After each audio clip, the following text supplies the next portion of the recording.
Earlier this year, I was stabbed in my head with a large kitchen knife. It was a pretty traumatic experience, but what happened after was even more traumatic to me. The first thing the police asked was it domestic, and then they asked, was it drug related? Did you get into it with anybody over drugs? And my whole thought process was like, how do we get here? Why shouldn't the first question be, are you okay? Do you know the victim? They didn't even ask that. They just asked, was it drug related? Like, I guess they just figured by my look, long hair, dark skinned, it was like, oh, we got a crime in a crime right here, so this could be something else, which wasn't true at all. It really hurt me. It just further let me know that, you know, black and brown people still don't get to be a victim. We got to be a superhero even when we super hurt. I wanted to be reassured I was going to be okay. I wanted to be talked to like I'm the victim.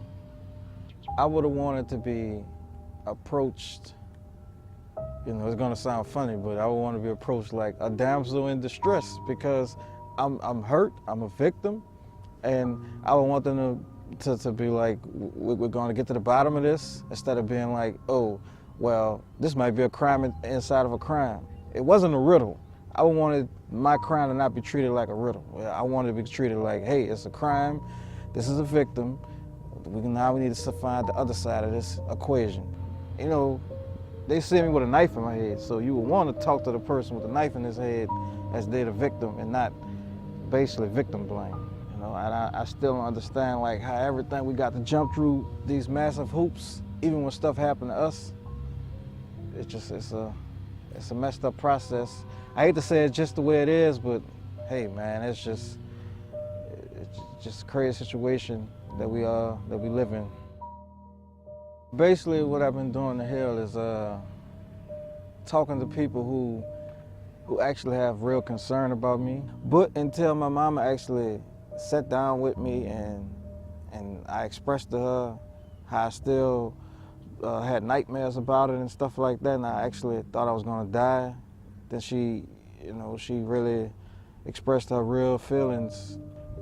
Hard it would be for her if she lost me, and just was telling me how I'm a good father and stuff like that. Like, just, I was saying earlier, reassurance.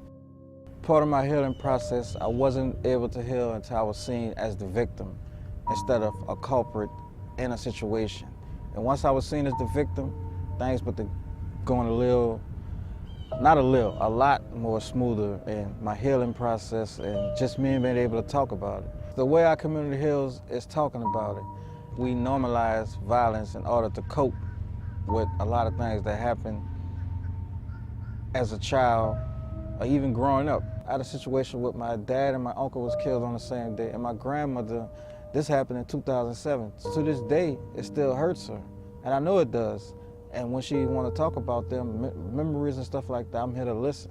Because a lot of people just feel like stuff happens in a few months, say it's a year, and they feel like, oh, that's enough time for you to have been healed. But no, it's not, because everybody's process of healing and getting through things is different. And everybody doesn't take the same to real traumatic stuff, and everybody doesn't take the same to suppressing memories. That might make some to go into a deep, dark depression. That might make others want to be more violent and hurt other people. So my really biggest thought process to help other people is let your real feelings be told once something happened to you. Hearing somebody on the street understand that it's not just about throwing somebody's life away, or it's not just about letting somebody scot-free, because you're not letting them scot-free. You can be saving them by not sending them to jail. And a lot of people don't look at it like, I didn't even look at it like that till you presented that question. Like, I could actually be saving this person by not sending them to jail. I could be saving this person by holding them accountable. But accountability to some is, once again, is a quick conviction. But one thing that always bothered me is I felt like, why is me being hurt is not enough? Does my trauma count? Like, because I'm from a poverty-stricken area, I don't deserve justice.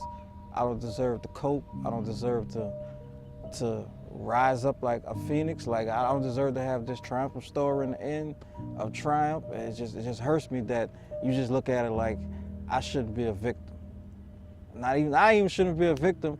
I should be a criminal victim. That's the only way I could be a victim, and that really hurts me.